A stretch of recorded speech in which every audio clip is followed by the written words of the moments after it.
എല്ലാവർക്കും ഈ പ്ലസിലേക്ക് സ്വാഗതം. ഇന്ന് നമ്മൾ ചർച്ച ചെയ്യുന്നത് politics in India since independence എന്ന പുസ്തകത്തിലെ രണ്ടാമത്തെ അധ്യായമായിട്ടുള്ള ഇറ ഓഫ് വൺ പാർട്ടി ഡോമിനൻസ് ആണ്. ഈ ചാനൽ ഇതുവരെയും സബ്സ്ക്രൈബ് ചെയ്തില്ലെങ്കിൽ മറക്കാതെ സബ്സ്ക്രൈബ് ചെയ്യുമല്ലോ. അതോടൊപ്പം തന്നെ ബെല്ലൈക്കൺ പ്രസ് ചെയ്യുവാനും വീഡിയോസ് ഇഷ്ടമാകുകയാണെങ്കിൽ ലൈക്ക് ചെയ്യുവാനും ഓർക്കുമല്ലോ. ഈ വീഡിയോയിൽ നമ്മൾ ആദ്യം ചർച്ച ചെയ്യുന്നത് 1957 കേരളത്തിൽ കമ്മ്യൂണിസ്റ്റ് പാർട്ടി നേടിയ തെരഞ്ഞെടുപ്പ് വിജയത്തെക്കുറിച്ചാണ്. 1957 മാർച്ചിൽ നടന്ന കേരള നിയമസഭയിലേക്കുള്ള പ്രഥമ തെരഞ്ഞെടുപ്പിൽ കമ്മ്യൂണിസ്റ്റ് പാർട്ടിയാണ് വിജയിച്ചത്. ആകെയുള്ള 126 സീറ്റിൽ 60 എണ്ണത്തിൽ കമ്മ്യൂണിസ്റ്റ് പാർട്ടി വിജയിച്ചു. 5 സ്വതന്ത്ര MLA-മാരുടെ പിന്തുണയോടെ കമ്മ്യൂണിസ്റ്റ് പാർട്ടി അധികാരത്തിലെത്തി. കേരള മുഖ്യമന്ത്രിയായി EMS നമ്പൂതിരിപ്പാട് അധികാരം ഏറ്റെടുത്തു. 1957 കമ്മ്യൂണിസ്റ്റ് പാർട്ടിയുടെ വിജയം ചരിത്രത്തിൻ്റെ ഭാഗമായിരുന്നു. EMS നമ്പൂതിരിപ്പാടാണ് തെരഞ്ഞെടുപ്പിലൂടെ അധികാരത്തിലെത്തിയ ലോകത്തിലെ തന്നെ ആദ്യത്തെ കമ്മ്യൂണിസ്റ്റ് നേതാവ്. നമ്മുടെ പരീക്ഷകളിൽ സ്ഥിരമായി ചോദിക്കുന്ന ഒരു ചോദ്യമാണ്, തെരഞ്ഞെടുപ്പിലൂടെ അധികാരത്തിലെത്തിയ ലോകത്തിലെ ആദ്യത്തെ കമ്മ്യൂണിസ്റ്റ് നേതാവ്. ഉത്തരം EMS നമ്പൂതിരിപ്പാട്. അധികാരം നഷ്ടമായ കോൺഗ്രസ് പാർട്ടിയുടെ നേതൃത്വത്തിൽ കമ്മ്യൂണിസ്റ്റ് ഗവൺമെന്റിനെതിരെ വിമോചന സമരം ആരംഭിച്ചു. കോൺഗ്രസ് പാർട്ടിക്കൊപ്പം കത്തോലിക്ക സഭ, Nair service society, Indian union Muslim league എന്നീ സംഘടനകളും വിവിധ രാഷ്ട്രീയ പാർട്ടികളും അണിനിരന്നു. പ്രൊഫസർ ജോസഫ് മുണ്ടശ്ശേരി അവതരിപ്പിച്ച വിദ്യാഭ്യാസ ബില്ലിനെതിരെയും EMS സർക്കാർ മുന്നോട്ട് വെച്ച കാർഷിക രംഗത്തെ പരിഷ്കാരങ്ങൾക്കെതിരെയുമായിരുന്നു വിമോചന സമരം. സംസ്ഥാനത്തെ ക്രമസമാധാനം തകർന്നുവെന്ന് ആരോപിച്ച കേന്ദ്ര ഗവൺമെന്റ് ഭരണഘടനയുടെ 356 വകുപ്പ് ഉപയോഗിച്ച് സംസ്ഥാന ഗവൺമെന്റിനെ പുറത്താക്കി രാഷ്ട്രപതി ഭരണം പ്രഖ്യാപിച്ചു. അടുത്തതായി നമ്മൾ ചർച്ച ചെയ്യുന്നത് ആദ്യ ദശകങ്ങളിലെ കോൺഗ്രസ് പാർട്ടിയുടെ സ്വഭാവത്തെക്കുറിച്ചാണ്. സ്വാതന്ത്ര്യത്തിന്റെ ആദ്യ കാലഘട്ടങ്ങളിൽ ഇന്ത്യൻ രാഷ്ട്രീയത്തിൽ കോൺഗ്രസ് പാർട്ടിക്ക് വളരെ വ്യക്തമായ ഭൂരിപക്ഷം ഉണ്ടായിരുന്നു, വ്യക്തമായ ആധിപത്യം ഉണ്ടായിരുന്നുവെന്ന് കഴിഞ്ഞ വീഡിയോയിൽ പറഞ്ഞതാണ്. ആ ഒരു കാലഘട്ടത്തിലെ കോൺഗ്രസ് ആധിപത്യത്തിന്റെ സ്വഭാവത്തെക്കുറിച്ച് നമ്മൾക്കൊന്ന് ചർച്ച ചെയ്യാം. ലോകത്തിന്റെ മറ്റു ഭാഗങ്ങളിലും ഏകകക്ഷി മേധാവിത്വം നിലനിന്നിരുന്നു. എന്നാൽ ഇന്ത്യയിൽ നിലനിന്നിരുന്ന ഏകകക്ഷി മേധാവിത്വം മറ്റ് രാജ്യങ്ങളിൽ നിലനിന്നിരുന്ന ഏകകക്ഷി മേധാവിത്വത്തിൽ നിന്ന് വ്യത്യസ്തമായിരുന്നു. എന്തായിരുന്നു ആ വ്യത്യാസം? ഉദാഹരണത്തിന് ചൈന, ക്യൂബ എന്നീ രാജ്യങ്ങളിൽ രാജ്യഭരണത്തിനുള്ള അവകാശം ഒരു പ്രത്യേക പാർട്ടിക്ക് മാത്രമായി ഭരണഘടനയിൽ തന്നെ പരിമിതപ്പെടുത്തിയിരുന്നു.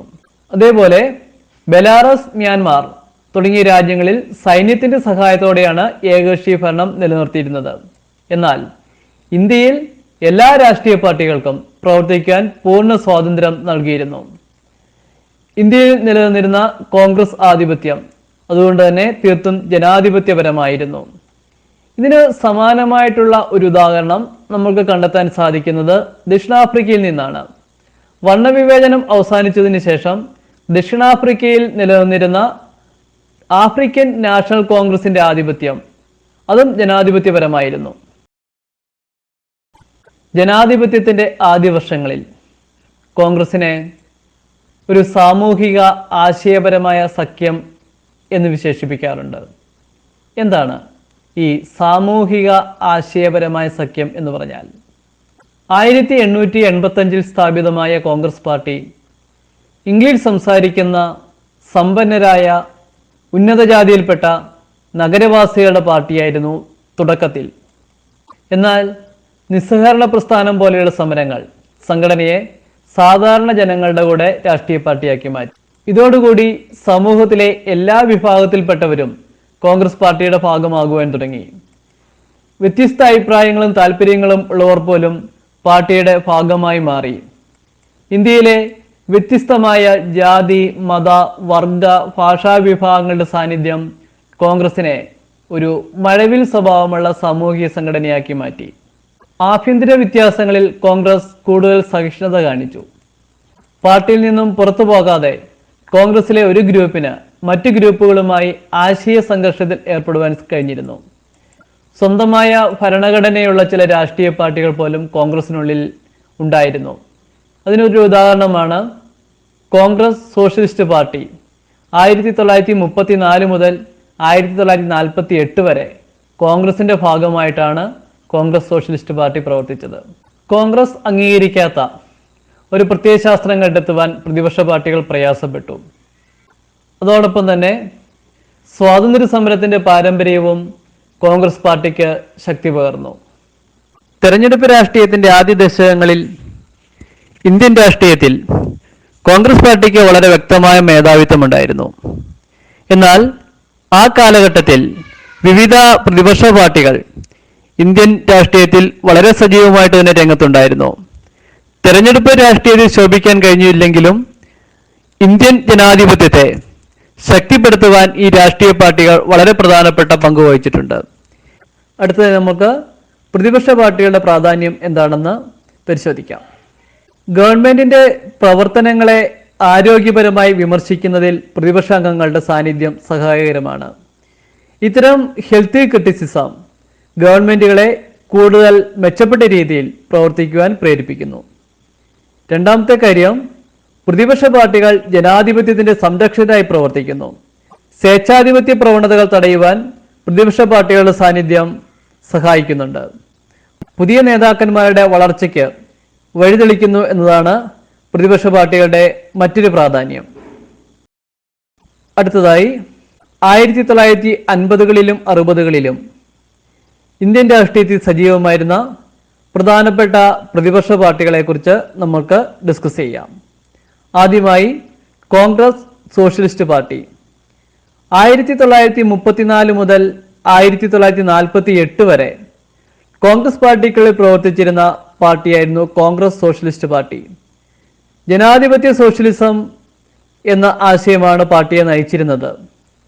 മികച്ച ആശയങ്ങളും കരുത്തുറ്റ നേതാക്കന്മാരും ഉണ്ടായിട്ടും തെരഞ്ഞെടുപ്പ് രാഷ്ട്രീയത്തിൽ വേണ്ടത്ര വിജയിക്കുവാൻ പാർട്ടിക്ക് സാധിച്ചില്ല. 1955 ശേഷം കോൺഗ്രസ് പാർട്ടി സോഷ്യലിസ്റ്റ് ആശയങ്ങളെ പിന്തുണയ്ക്കുവാൻ ആരംഭിച്ചത് സോഷ്യലിസ്റ്റ് പാർട്ടിയെ കൂടുതൽ പ്രതിസന്ധിയിലാക്കി. പാർട്ടിയിലുണ്ടായ അനേകം പിളർപ്പുകളും കോൺഗ്രസ് സോഷ്യലിസ്റ്റ് പാർട്ടിയുടെ തകർച്ചയ്ക്ക് കാരണമായി.